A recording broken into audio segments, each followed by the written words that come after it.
Yaba mfowethu, uma usukwazi ukutshela umuntu ukuthi uyamthanda, uze ube nesibindi sokumkhumulela, kusho ukuthi usukhulile. Lapho-ke usunecala lokwenza kahle emhlabeni, usunecala lohamba kahle because usuyazi ukuthi kukhona umuntu okuthandayo, uphilela yena lo muntu. Angayibali ifemeli yakho ophuma kuyo wena.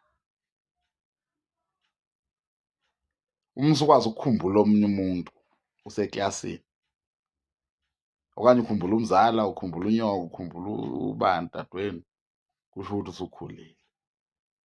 Uyathandwa, ubalulekile, unecala.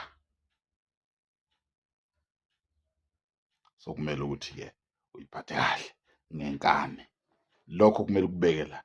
Uma uthatha isinqumo, ukhumbule ukuthi in 5 minutes from now ngizobe ngikuphi ngale decision engiyithathayo. That is fine.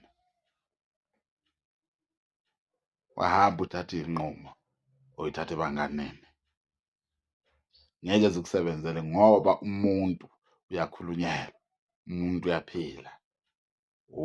Isona sodwa isilwane esiphethe emhlabeni.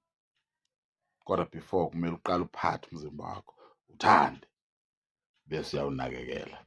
Mthanda kanjani omunye umuntu uze uyolala kubo ungayithandi wena? Izilima. Wow.